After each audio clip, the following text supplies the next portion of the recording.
Welcome to the Fire Next Time new podcast episode. I am Siavash, and today we dive into Valentine Moghadam's thought-provoking article, Socialism or Anti-Imperialism, the Left and Revolution in Iran. Join me as we unravel the intricate web of ideologies that shaped the Iranian left during a pivotal revolutionary period. From their staunch commitment to anti-imperialism to grappling with the complexities of capitalism, we dissect the triumphs, failures, and enduring challenges faced by the left.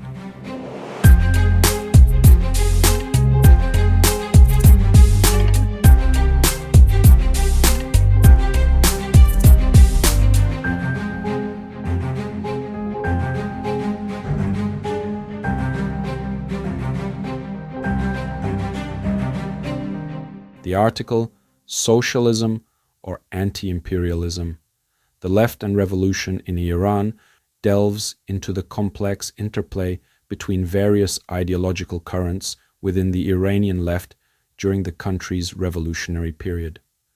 Valentine Moghadam is a feminist scholar, sociologist, activist, and author whose work focuses on women in development, globalization, feminist networks, and female employment in the Middle East. Moghadam starts her article by this sentence: "A spectre is haunting the Iranian left, the assembled ghosts of orthodox communism, Maoism, and populism." The article offers a profound analysis of the ideological landscape of the Iranian left before and after the 1979 revolution. It highlights the Iranian left's commitment to anti-imperialism and its critique of dependent capitalism, which was a common thread among various leftist factions, including orthodox communists, Maoists, and populists. The article references Karl Marx's observation about making history under unchosen conditions, aptly applying it to the Iranian left's experience, which was fraught with challenges and unexpected turns. The outcome of the Iranian Revolution recalls Marx's observation that we make our own history but never under conditions of our own choosing.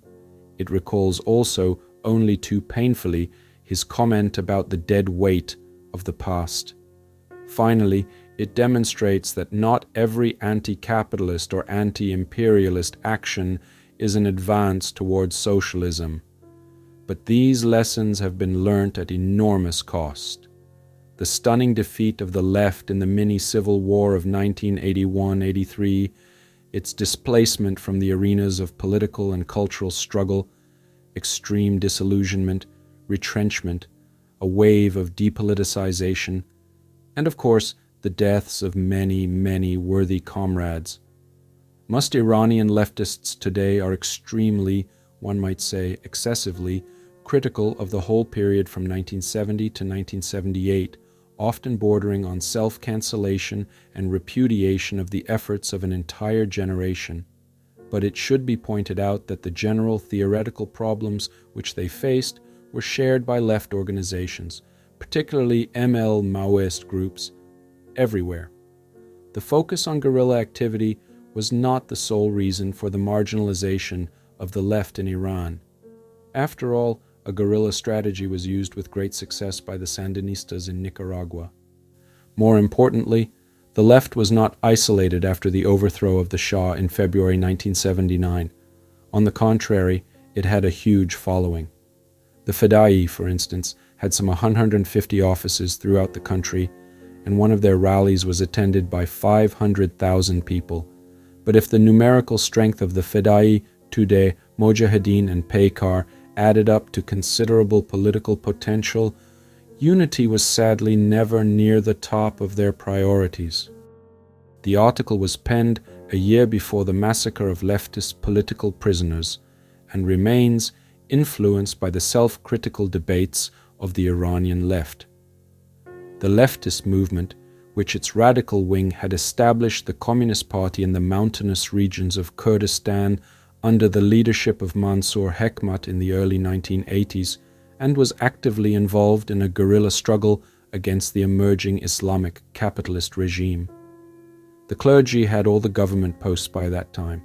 People's Mojahedin organization had assassinated scores of leading Islamic Republic Party members since Bani Sadr's ouster. There had been several street battles between left-wing organizations and the IRGC, the government militia linked to the Islamic Republic Party. The Kurdish people continued to fight the central government for self-determination, and there is new unrest among the Azerbaijanis in northwest Iran.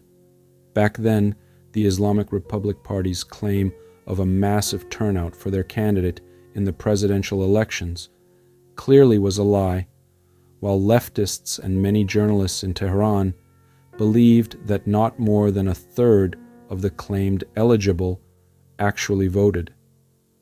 The Islamist strength was based, however, not solely on votes or religious faith, but on its veritable army of thugs, the Hezbollah. These gangs had fought against the leftist parties and militant workers from the beginning, and had succeeded in carrying out an Islamic Republic Party campaign to Islamization the universities, a left stronghold. Bani Sadr demonstrated his impotence by doing nothing to stop the arrests, killings, and university shutdowns. During 1981, when the Islamic Republic Party had governmental power, this harassment has become a full-scale massacre. Unlike the Shah, who never had any mass support, the Islamic Republic Party had built mass organizations to mobilize small merchants, artisans, and some workers behind it. The Islamist already had a mass base on which to build the Muslim congregation, using the traditional prayer services and setting up neighborhood committees and factory Islamic societies, as well as the Hezbollah and IRGC thugs. The priests had set up the framework for the control of many aspects of daily life by the government and ruling party. Other aspects of fascism strictly defined was easy to find. The supreme leader who stand above classes was, of course, Khomeini. The Islamic judges who occasionally jailed or even executed capitalists for price gouging or ties to the US stand in the fascist tradition of regimenting a capitalist class too decayed to discipline itself. The corporatism of the neighborhood committees, Friday prayer services, and factory Islamic societies went together with Persian and Muslim chauvinism to enforce the unity of all classes against alien influences allegedly responsible for dividing Iranians against each other. In line with this, the massacre of the military attacks against Kurdish society who rejected the Islamic State, along with a campaign against members of the Jewish and especially Baha'i religions, which threatens to become literally genocide. Moghadam examines the struggle of leftist groups in these circumstances to navigate the tumultuous landscape marked by the overthrow of the Pahlavi monarchy, the rise of Islamic governance, and the Iranian left's quest for relevance and impact. This exploration is critical in understanding how ideologies like Marxism, Maoism, and populism intersected and clashed with the reality of a nation in upheaval, and how this ideological conflict shaped the left's strategies and outcomes.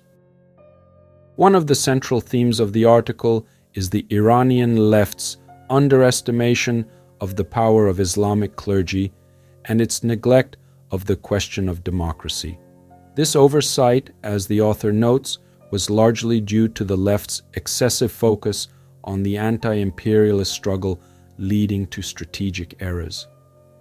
The article also underscores the surprise that the Islamic Republic's establishment posed to many, including foreign observers and scholars who had previously supported the Iranian left for its anti-imperialist stance.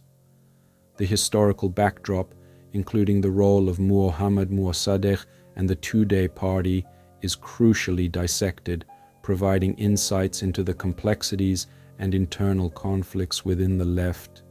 The Shah-CIA coup against Mossadegh's government is highlighted as a pivotal moment that led to a reorganization of the left and a new round of dictatorial rule.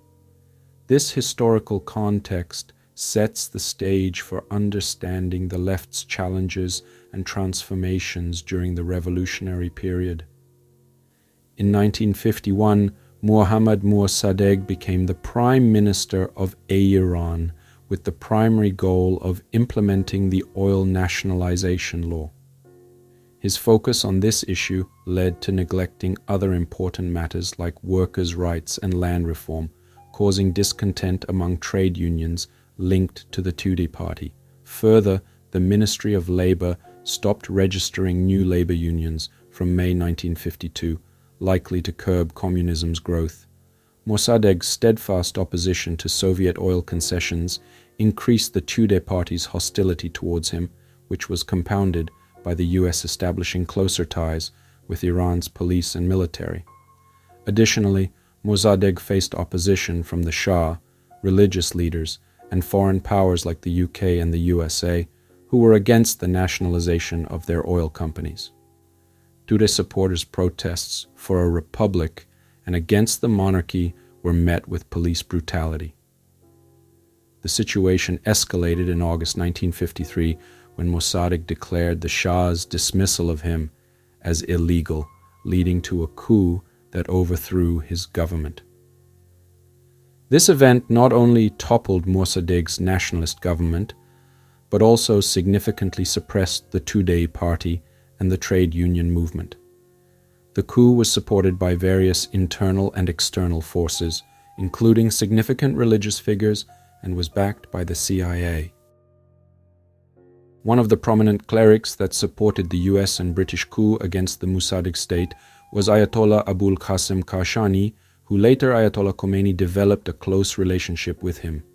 Declassified US documents reveal that unlike Ayatollah Khomeini, Kashani did not mince his words when speaking with US agents, openly expressing his intention to unite a million-strong army of Muslims to combat imperialism.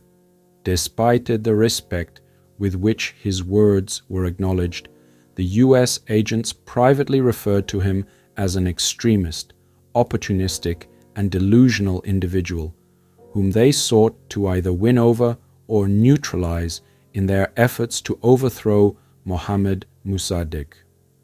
The article also sheds light on the Pahlavi regime's policies, such as the White Revolution, which aimed at capitalist accumulation and agrarian reform. These policies significantly impacted the socio-economic landscape of Iran, leading to urbanization and the growth of a semi-proletariat class. Furthermore, the regime's attempts to control traditional commercial and financial operations ignited opposition from various quarters, including the bazaar and clerics, setting the stage for the revolution. Another significant aspect discussed is the adoption of dependency theory by the Iranian Left, which emphasized Iran's political dependence on the United States but failed to recognize the regime's potential autonomy, a critical analytical flaw. The diverse analyses of Iran's economy by various left groups also highlight the ideological plurality and disagreements that plagued the left. The author critically examines the left's failure to engage with the cultural realm, particularly its treatment of Islam and its compatibility with socialism or Marxism. This lack of engagement is contrasted with the approaches of figures like Jalal Ali Ahmad and Ali Shariati, who offered a radical populist Islamic critique of Western influence. Those who did write about culture and religion, Jalal Ali Ahmad and Ali Shariati, postulated resistance to deculturation and westernization. They advanced a critique of Europe and the United States from a radical, populist, Islamic and Third Worldist perspective, not a socialist one. Unfortunately, this emerging revolutionary Islamic culture did not become a terrain of contestation. The Fada'i seemed to be ignorant of it. The Tudeh party may have consciously decided not to take it on, and the Mujahideen borrowed freely from its discourse. The neglect by the secular left of such issues as social psychology, cultural forms, and religion allowed the rightists and religious contributors to the journals Maktab-e-Islam and Maktab-e-Tashayo to dominate the cultural realm and imbue the anti-imperialist discourse with denunciations of the West, of Marxism, of Christianity, and of secularism. In a kind of populist patriotism that eventually proved their downfall, the secular left did not maximize differences in order not to appear divisive or to splinter the opposition to the Shah. By contrast, the religious forces had only open disdain for the Marxists. In prison in the mid-1970s, certain clerics who later took power in the Islamic Republic would refuse to eat with the communist prisoners. Moghadam's work provides a detailed analysis of the Iranian left's situation during the anti-Shah struggle and the early stages of the Islamic Republic.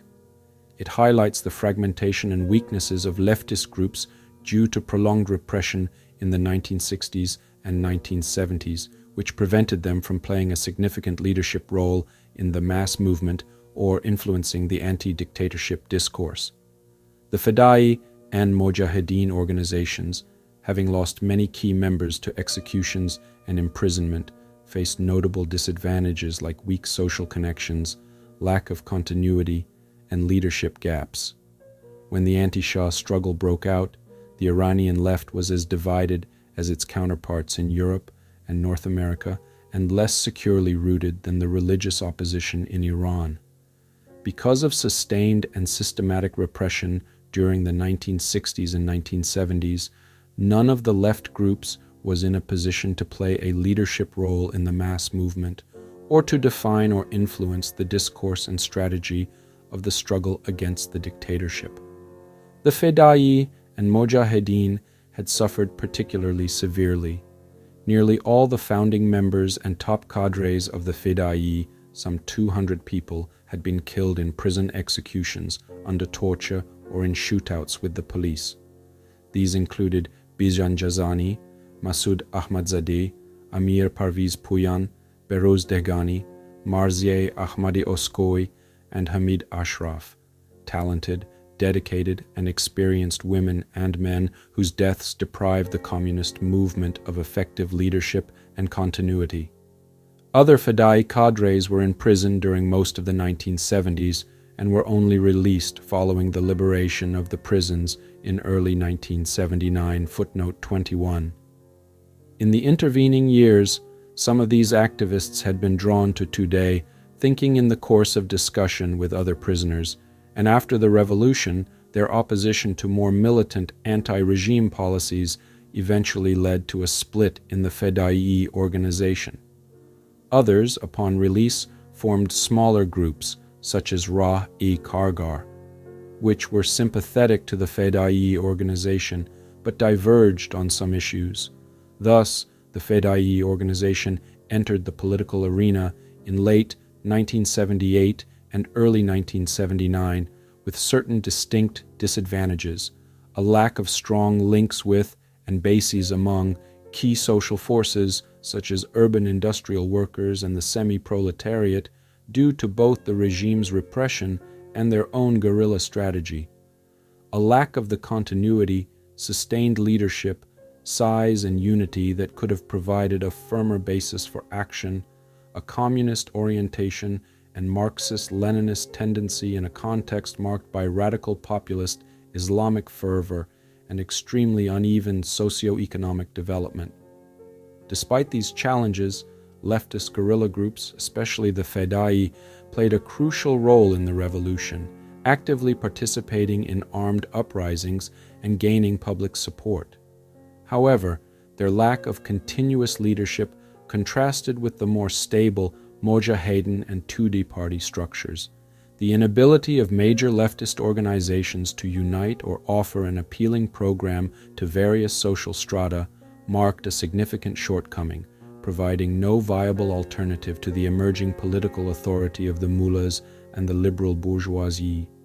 For instance, one of the events during which the Pekar party found itself in a sharp turn, that was not coherent with its analyses and left its members confused for a period was the seizure of the American embassy on November 4th, 1979.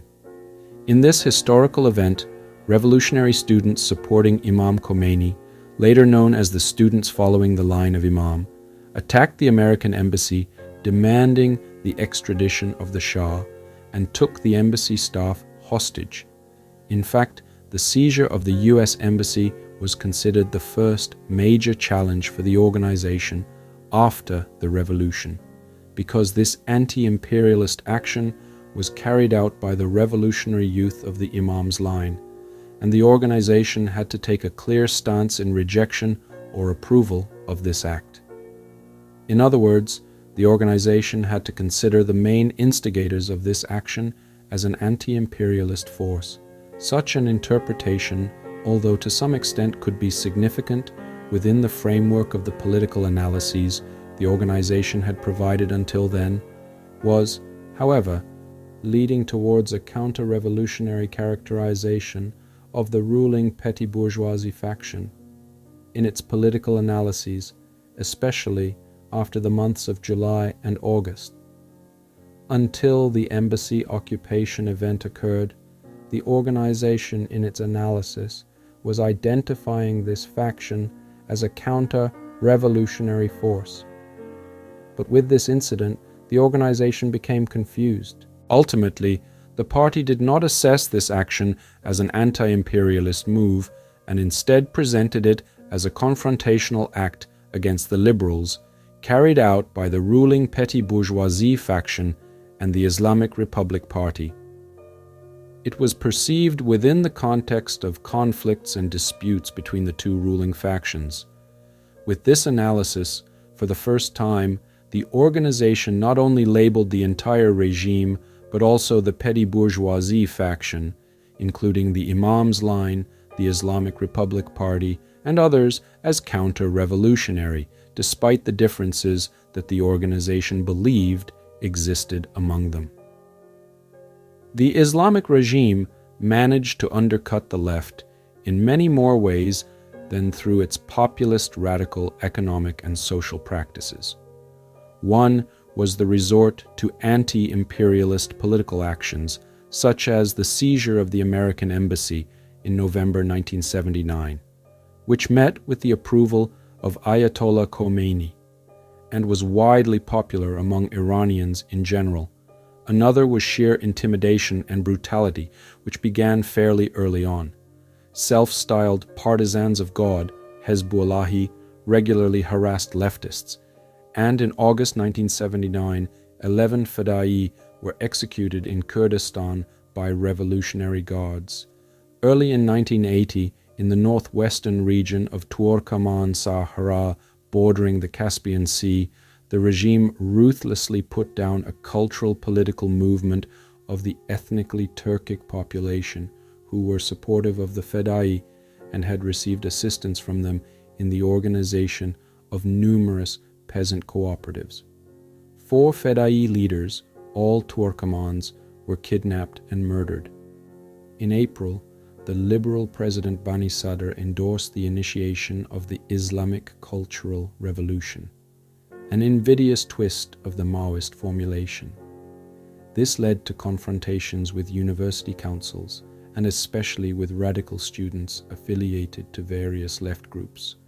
For the next 2 years, all the universities and some high schools were shut down while the curriculum was duly Islamicized and left-wing faculties purged. The post-revolution period saw a complex situation of dual sovereignty between the provisional government and the Revolutionary Council of Ayatollahs, with Ayatollah Khomeini gaining mass support. This period posed significant challenges for the left, especially in balancing political and ideological integrity with pragmatic considerations. The expansion of the left during this period led to the formation of various new groups and organizations, each with its distinct ideologies and support bases. The analysis critically examines the different leftist groups' strategies, ideological stances, and their implications in the rapidly evolving political landscape of post-revolution Iran. The Fidai's popularity, the Mujahideen's hierarchical organization, Peka's strict opposition to the new regime, and the Tudeh party's bureaucratic influence are all discussed. Additionally, the involvement of Kurdish groups, various Trotskyist parties, and smaller Maoist factions showcases the ideological diversity within the Iranian left, the split within the Fidai organization, the challenges faced by the Mujahideen and the Tudeh party, and the left's inability to effectively respond to the new Islamic regime further illustrate the complexities and dilemmas faced by the left during this period. The article also addresses the ways in which the Islamic regime managed to undermine the left through both populist economic policies and intimidation tactics. In conclusion, the article offers a detailed and nuanced examination of the Iranian left's ideological struggles, internal conflicts, and responses to the rapidly changing political landscape during a critical period in Iran's history.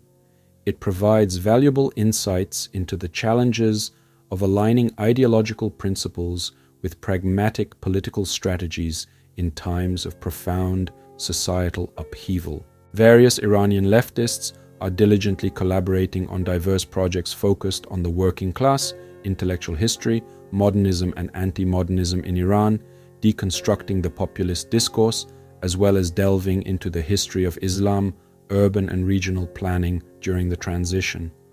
Authored by dedicated intellectuals, these studies markedly contrast with the dispassionate and unembellished accounts found in most readily available secondary sources on Iran.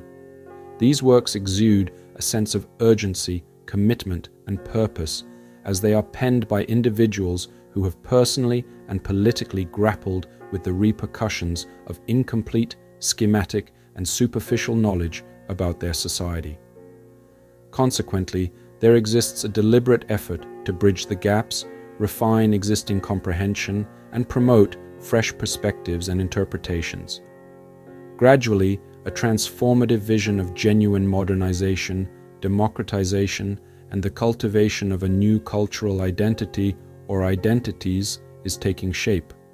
The socialist tradition in Iran has faced tumultuous times, marked by errors, tragedies, and setbacks. However, it has shown remarkable resilience and endurance. Despite disruptions, brutal massacre, oppression, and the persistent challenge of passing down knowledge from one generation of activists to the next, Marxist and leftist discourse holds substantial influence in Iranian society. Unlike in many other societies, socialism in Iran is not synonymous with failed policies in power, authoritarian politics, or corruption.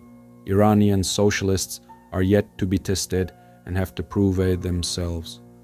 Considering these factors, there is potential for the left to re-emerge in the political sphere and shape an Iranian practice, an Iranian idiom, and an Iranian path towards socialism.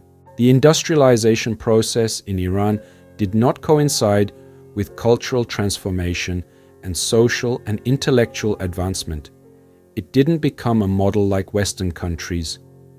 Being associated with dictatorship, despotism, coexistence, and compromise with religion and patriarchy, a new model of capitalism emerged in the world. It was different in both its workers and capitalists. The worker became a cheap, oppressed, and deprived labor force, while the capitalist remained backward, merely maintaining the framework through despotism, focused not on progress, but on maintaining a closed and tyrannical system. This was because a cultural process was needed for landowners to become capitalist lords.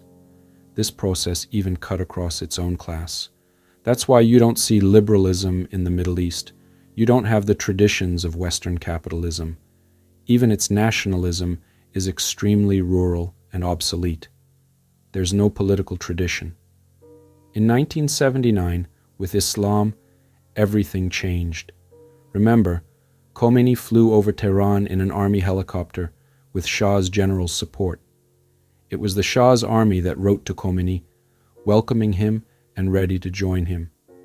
The experience of the left in Iran can provide valuable insights into the understanding of mistakes and confusions within the global leftist movement.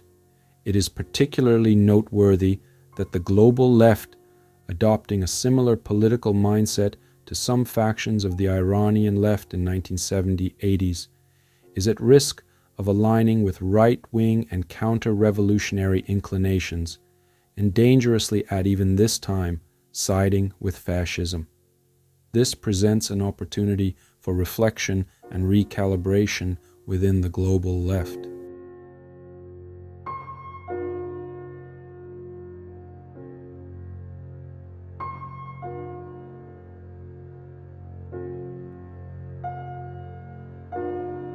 Thanks for listening to this episode of the Fire Next Time podcast.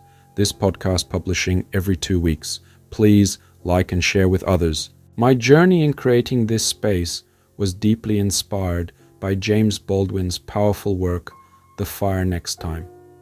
Like Baldwin, who eloquently addressed themes of identity, race, and the human condition, this blog aims to be a beacon for open, honest, and sometimes uncomfortable discussions on similar issues. The title is not just a homage to Baldwin, but a commitment to continue his legacy of speaking truth to power and advocating for societal change. Thank you for being part of this journey. FNT is independent, ad-free, and self-funded. By donating to this cause, you become an integral part of this vital movement. Your support enables me to continue efforts in providing insightful perspectives, initiating meaningful conversations, and fostering a more empathetic understanding of the struggles faced by individuals in the Middle East and beyond.